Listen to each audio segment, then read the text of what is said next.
ನಿಮ್ಮ ಕೈಯಲ್ಲಿರುವುದೇ ಇರಲಿ. ನಾನು ಪುನಃ ನೀವೆಷ್ಟೇ ಹಿಂಸೆಯನ್ನು ಕೊಟ್ಟರು ನಾನು ಕಬ್ಬಿಣ ಭಿಕ್ಷೆ ತೆಗೆದುಕೊಂಡೇ ಹೋಗುವೆನು.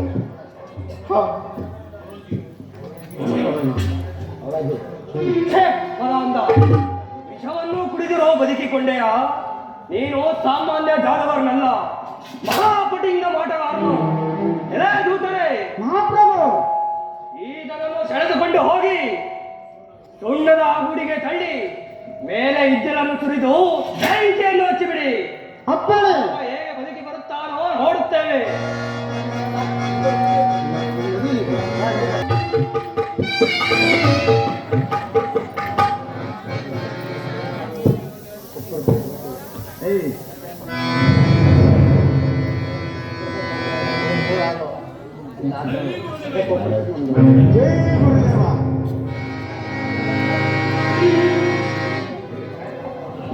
ಗುರುದೇವ, ಆ ಪಾಪಿಗಳು ನನ್ನನ್ನು ಸುಣ್ಣದ ಗುಡಿಗೆ ತಳ್ಳಿ ಮೇಲೆ ಇಜ್ಜಿನನ್ನು ಸುರಿದು ಬೆಂಕಿಯನ್ನು ಹಚ್ಚಿದರಲ್ಲ, ಇರಲಿ.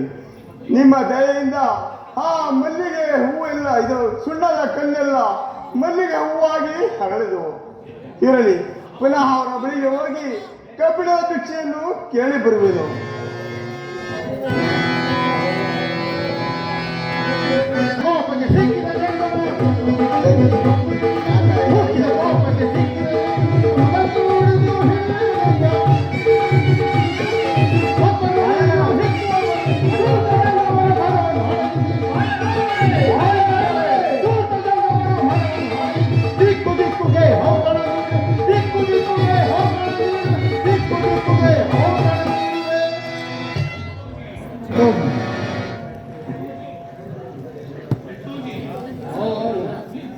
ಪೆಟ್ಟಾಜಿ, ಆ ಪರದೇಶಿ ಇಷ್ಟೊತ್ತಿಗೆ ಸುಣ್ಣದ ಗುಡಿದಲ್ಲಿ ಬೆಂಡಾಗಿ ಹೋಗ್ತಾನಲ್ಲವೇ?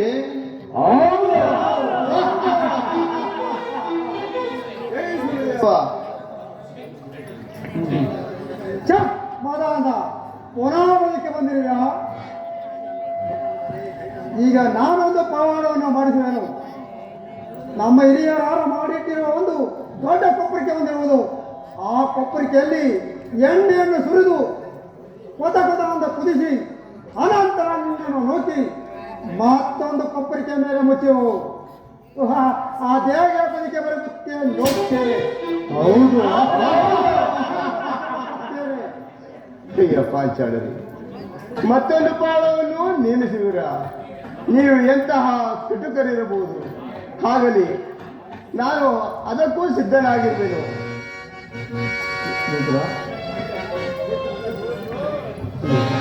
ಹಲೋ ಹಲೋ, ದಯಮಾಡಿ ಎಲ್ಲಿ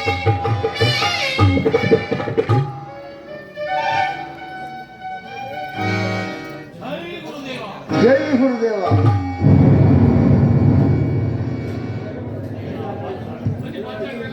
ಅಯ್ಯ ಪಾಂಚಾಳರಿ,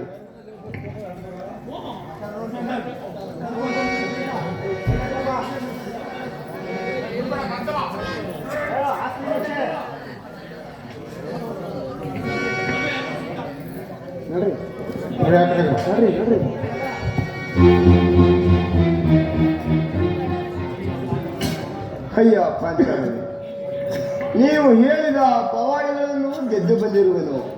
ಈಗಲಾದರೂ ಕಬ್ಬಿಣ ಭಿಕ್ಷೆಯನ್ನು ಕೊಡುವರಾಗಿ.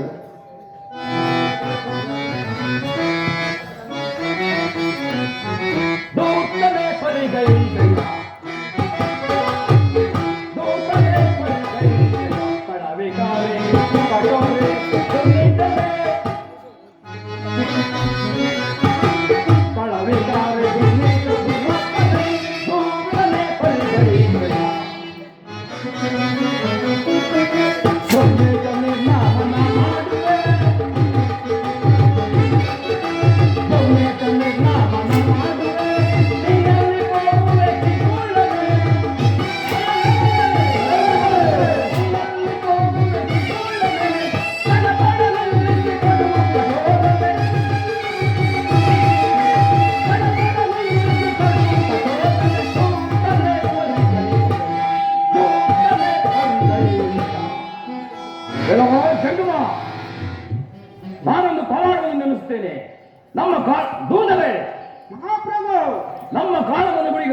ಗುಡಿಯಲ್ಲಿ ಕೂಡ ಹಾಕಿ ಕೈ ಕಾಲಿಗೆ ಉಕ್ಕಿನ ಬಳೆಯನ್ನು ತೋರಿಸಿ ಭದ್ರವಾಗಿ ಬೀಗವನ್ನು ಹಾಕಿ ಅದು ಹೇಗೆ ಬರ್ತಾರೋ ನಾನು ನೋಡುತ್ತೇನೆ.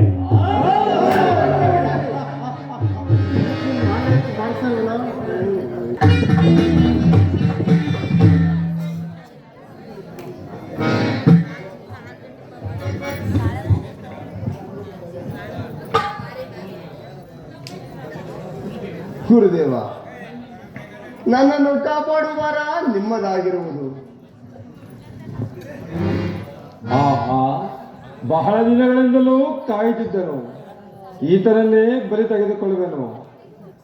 ಎಲ್ಲವೋ ಕುನ್ನಿ ಬರಕ 7071 ಮಾಲಿನ್ಯಗಳ ಅಧಿಪತಿಯಾಗಿರುವ ಈ ಕಾಳೇಂದ್ರನಲ್ಲಿ ಅಂಜಿಕೆಲ್ಲದೆ ಕುಳಿತಿರುವೆಯಾ? ನಿನ್ನ ನೀಗಲೇ ಬಲಿ ತೆಗೆದುಕೊಳ್ಳುವೆನು. ಕೆಲೆ ಕಾಳಿ, ನೀನು ನನ್ನನ್ನು ಬಲಿ ತೆಗೆದುಕೊಳ್ಳುವೆಯಾ? ಹಾಗಾದರೆ ಈ ಉರಿಸಿಂಗೆ ಕೊಡೆಯ ಪೆಟ್ಟನ್ನು ಸಹಿಸಿಕೋ. ದೇವಾ, ಈ ಉರಿ ಬಾಧೆಯನ್ನು ತಪ್ಪಿಸಿರಿ. ತಾವು ಹೇಳಿದಂತೆ ಕೇಳುತ್ತೇನೆ. ಕೆಲೆ ಕಾಳಿ, ಈಗಲೇ ಈ ಪುರವನ್ನು ಬಿಟ್ಟು ಕುಂದೂರು ಬೆಟ್ಟಕ್ಕೆ ತೆರಳುವಳಾಗು. ಸ್ವಾಮಿ, ತಮ್ಮ ಅಪ್ಪಣೆಯಂತೆ ಆಗಬಹುದು.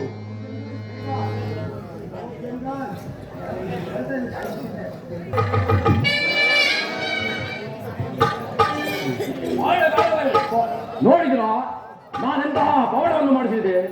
ಆ ಜಂಗುಮನು ಬದುಕಿದ್ದರೆ ಬರುತ್ತಿದ್ದನಲ್ಲವೇ? ಮುತ್ತಾಜಿ, ನೀನು ನೇಮಿಸಿದ ಪವಾಡದಲ್ಲಿ ಆ ನಮ್ಮ ಕೋಲೆಯಾಗತಿಯಾದ ಕಾಳಿಯು ತಿಂದು ಹೇಗಿರಬಹುದಲ್ಲವೇ? ಅದೋ ಆ ಪರದೇಶಿ ಜಂಗುಮನು ಇತ್ತೆಲ್ಲ ಬರುತ್ತಿರುವನು. ಏನು ಆ ಪರದೇಶಿ ಇತ್ತಲೇ ಬರ್ತೀವನ? ಬರಲಿ ಬರಲಿ, ಈತನಿಗೆ ತಕ್ಕ ಶಿಕ್ಷೆಯನ್ನು ವಿಧಿಸೋಣ. ಜೈ ಗುರುದೇವ. ಛೇ ಮಗಾಂಧ, ನಮ್ಮ ಕಾಳಮ್ಮ ಗುಡಿಗೆ ನೂಕಿದರು ಬದುಕಿ ಬಂದಿರುವೆಯಾ? ಅಯ್ಯ ಪಾಳೆಗಾರರೇ, ನೀವು ಹೇಳಿದ ಪವಾಡಗಳನ್ನು ಗೆದ್ದು ಬಂದಿರುವೆನು. ಈಗಲಾದರೂ ಕಬ್ಬಿಣ ಭಿಕ್ಷೆಯನ್ನು ಕೊಡುವರಾಗೆ. ದೂತರೇ, ಈತನ ಮಹಾಪಿಡಿಂಗ ಜಂಗುಮನು ಈತನನ್ನು ಇವಾಗ ಕಳೆದುಕೊಂಡು ಹೋಗಿ ಕಬ್ಬಿಣ ಪದರ ಬಗ್ಗೆ ಕಟ್ಟಿ ಚಾವಟಿಯಿಂದ ಮೈ ಚರ್ಮ ಚದುರುವಂತೆ ಚೆನ್ನಾಗಿ ಹೊಡೆಯಿರಿ. ಆಗ ಈ ಪರದೇಶಿ ಜಂಗುಮನು ಅದೇಗ ಬದುಕಿ ಬರುತ್ತಾನೋ ನೋಡೋಣ.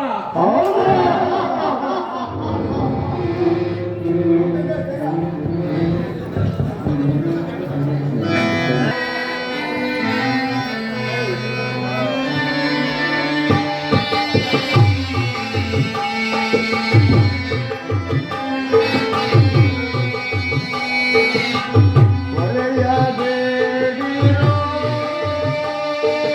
ಎನ್ನ ತಡೆಯಲಾರೆ.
ಅಯ್ಯೋ ಗುರುದೇವ, ಈ ಚಾವಟಿಯ ಹೀಟಿನ ನೋವನ್ನು ತಾಳಲಾರಲಿಲ್ಲ. ಬೇಗನೆ ಬಂದು ನನ್ನನ್ನು ರಕ್ಷಿಸು ತಂದೆ, ರಕ್ಷಿಸು. ಎಲ್ಲವೋ ಮದಾಂಧ, ಇನ್ನೂ ನಿನ್ನ ಸಕ್ಕು ಹೊಡೆಯಲಿಲ್ಲವೇ? ಈಗಲಾದರೂ ನಮ್ಮ ಹಲಗೂರು ಶಿಲಾಪುರವನ್ನು ಬಿಟ್ಟು ತೊಲಗುವೆಯಾ? ಅಯ್ಯ ಪಾಂಚಾಳರಿ, ನನ್ನ ಪ್ರಾಣ ಹೋದರೂ ಚಿಂತೆ ಇಲ್ಲ. ನಾನು ಕಬ್ಬಿಣದ ಭಿಕ್ಷೆ ತೆಗೆದುಕೊಂಡು ಹೋಗುವೆನು.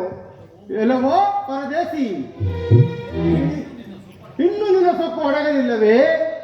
ದೂತರೇ, ಈತನನ್ನು ನಮ್ಮ ಹೆಗ್ಗುರುವೆಯ ತಿಟ್ಟಿನಲ್ಲಿ ಒಂದು ಬಾರಿಯಾದ ಕಬ್ಬಿಣವನ್ನು ನೀರಾಗುವಂತೆ ಕರಗಿಸಿ ಆ ಕಾಲಗಟ್ಟಿಯ ಮೇಲೆ ಈತನನ್ನು ಕೂರಿಸಿದರೆ ಕರಗಿ ನೀರಾಗುವನು. ಹೇಗೆ ಬದುಕು ಬರುತ್ತಾನೋ ನೋಡೋಣ, ಕಾಯಿಸಿರಿ. ಎಲ್ಲವೋ ಪರದೇಶಿ, ಇದನ್ನು ಗೆದ್ದು ಬಂದರೆ ನೀನು ಕೇಳಿದ ಭಿಕ್ಷೆಯನ್ನು ಕೊಡುತ್ತೇವೆ. ಅಯ್ಯ ಪಾಂಚಾಳರಿ, ನೀವು ಹೇಳಿದ ಪವಾಡಗಳನ್ನು ಗೆದ್ದು ಬಂದಿರುವೆನು. ಆದರೆ ನಿಮ್ಮ ಮಾತಿನಂತೆ ಭಿಕ್ಷೆಯನ್ನು ಕೊಡದೆ ನನಗೆ ಕಾಲಗಟ್ಟಿಯ ಪವಾಡವನ್ನು ಮಾಡಿಸುತ್ತಿರುವರ ಅಂತ ಕಟುಕರಿರಬೇಕು ನೀವು. ಅಯ್ಯೋ ಗುರುದೇವ, ಎಲ್ಲವೂ ನಿಮ್ಮ ಇಚ್ಛೆಯಂತೆ ಆಗಲಿ. ಆದರೆ ಇವರು ಕಾಲಗಟ್ಟಿಯ ಪವಾಡವನ್ನು ಮಾಡಿಸುತ್ತಿರುವರು. ಇದನ್ನು ಹೇಗೆ ಗೆದ್ದು ಬರಲಿ ತಂದೆಯೇ, ಹೇಗೆ ಗೆದ್ದು ಬರಲಿ?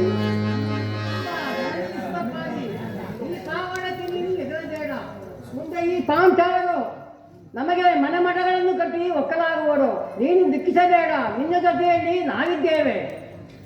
ಇದೆ ನನ್ನ ಗುರುದೇವರು ಹೆದರಬೇಡ ಎಂದು ನುಡಿತಿರುವರಲ್ಲ, ಇರಲಿ, ಆಗಲಿ, ನಿಮ್ಮ ಇಚ್ಛೆಯಂತೆ ಆಗಲಿ. ಅಯ್ಯ ಪಾಂಚಾಲರಿ, ಇದೋ ಈ ಪವಾಡಕ್ಕೂ ಸಿದ್ಧನಾಗಿರುವೆನು. ಎಲೆ ದೂತರೇ, ಈತನನ್ನು ಸೆಳೆದುಕೊಂಡು ಹೋಗಿ ಕಾಲಗಟ್ಟಿಯ ಮೇಲೆ ಕೂರಿಸಿರಿ. ಆಗ ಹೇಗೆ ಬದುಕಿ ಬರುತ್ತಾನೋ ನೋಡೋಣ.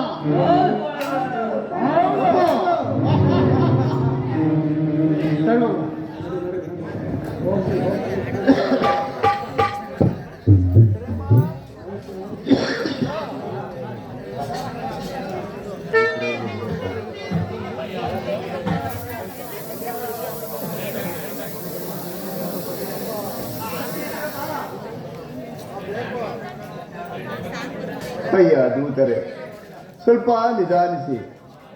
ನಾನೇ ಕಾಲಗಟ್ಟಿ ಮೇಲೆ ಕೂರುತ್ತೇನೆ.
ಗದಿಗದಿನಪ್ಪ ಅವ್ರದಂದು ಆಡುತ್ತೆ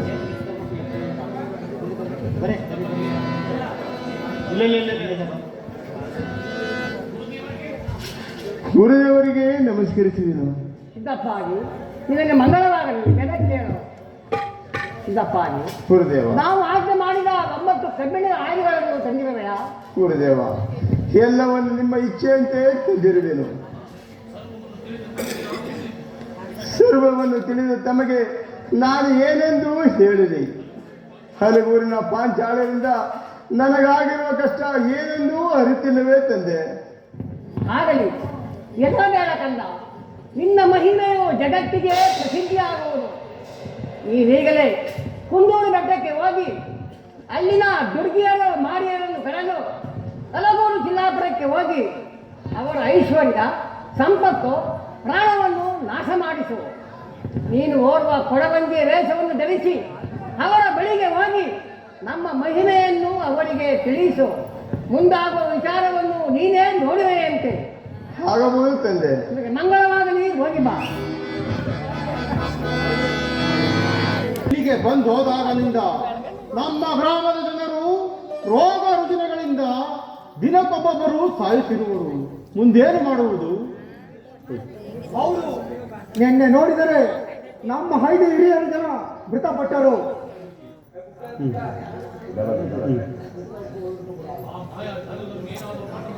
ಆ ಮಾಯ ಜಾಗದಲ್ಲಿ ಏನೇನು ಮಾಯ ಮಾಟ ಮಾಡಿರುವುದ ಕಾಣೆ. ಅದಿರಲಿ ಪಾಳೆಗಾರರೇ, ನಮ್ಮ ಪೆಟ್ಟಿಗೆಯಲ್ಲಿದ್ದ ದ್ರವ್ಯಗಳೆಲ್ಲವೂ ಮಾಯವಾಗಿರುವುದು. ಅಷ್ಟೇ ಅಲ್ಲ ಮುತ್ತೋಜಿ, ನಾವು ಇಂದಿನ ಕಾಲ ಇಟ್ಟಿದ್ದ ಚಿನ್ನಾಭರಣಗಳೆಲ್ಲವೂ ಬೆಂಚುಕಲ್ಲಾಗಿವೆ. ರತ್ನಾಜಿ, ಅಷ್ಟೇ ಅಲ್ಲ, ನಮ್ಮ ಗ್ರಾಮದವರಿಗೆ ಮದ್ಯವನ್ನು ಕೊಡೋಣ ಎಂದು ನೋಡಿದರೆ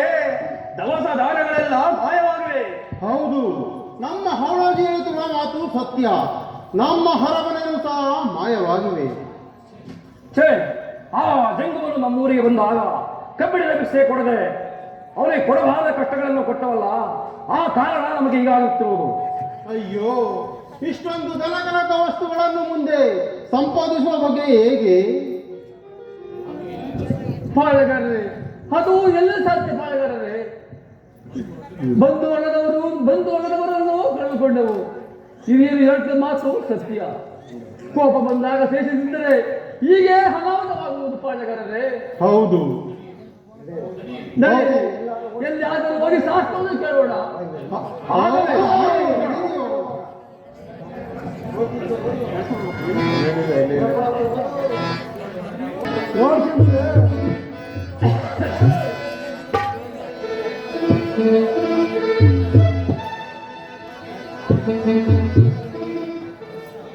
ನಿಮ್ಮ ಗ್ರಾಮಕ್ಕೆ ಓರ್ವ ಯತಿಮಾತ್ಮರು ಬಂದಿದ್ದರಲ್ಲವೇ? ಹೌದು ತಾಯಿ, ಸತ್ಯ. ಅವರು ಮುಂದಿನ ಕ್ಷೇತ್ರಾಭಿವೃದ್ಧಿಗಾಗಿ 9 ಕಬ್ಬಿಣದ ಆಯುಧಗಳನ್ನು ಭಿಕ್ಷೆ ರೂಪದಲ್ಲಿ ಕೇಳಿದ್ದರಲ್ಲವೇ? ನಿಜ ತಾಯಿ, ನಿಜ. ನಿನ್ನ ಮಾತು ಸತ್ಯ. ಅವರು ಅದನ್ನು ಕೇಳಿದಾಗ ನೀವು ಅವರಿಗೆ ಚಿತ್ರಹಿಂಸೆಯನ್ನು ಕೊಟ್ಟಿ ಇಲ್ಲ ಎಂದು ಹೇಳಿದಿರಲ್ಲವೇ? ಆ ಮಹಾತ್ಮರ ಶಾಪದಿಂದ ನಿಮ್ಮ ಊರಿಗೆ ಈ ರೀತಿ ಕಷ್ಟ ಬಂದು ಇರುವುದು. ಅಮ್ಮ, ಅಯ್ಯ ಪಾಳ್ಯಗಾರರೇ, ನೀವೆಲ್ಲ ಈಗ ಹೋಗಿ ಆ ಮಹಾತ್ಮರಿಗೆ ಪಾದವನ್ನು ಹಿಡಿದು ಕ್ಷಮೆಯನ್ನು ಬೇಡಿದರೆ ನಿಮ್ಮ ಕಷ್ಟಗಳೆಲ್ಲ ಪರಿಹಾರ ಆಗುವುದು. ಅಮ್ಮ ಕೊರವಂಜಿ, ಆ ಮಾತ್ಮರನ್ನು ಕಾಣುವ ಬಗೆ ಹೇಗಮ್ಮ? ಅಯ್ಯ ಪಾಳ್ಯಗಾರರೇ, ಇವರೀಗ ಬಸನ ಬೆಟ್ಟದಲ್ಲಿ ಕಾಡು ಪ್ರಾಣಿಗಳ ಮಧ್ಯದಲ್ಲಿ ವಿನೋದದಿಂದ ಕಾಲವನ್ನು ಕಳಿಸಿರೋದು. ನೀವು ಅಲ್ಲಿಗೆ ಹೋಗಿ ಕ್ಷಮೆಯನ್ನು ಕೇಳೋರಾಗಿ.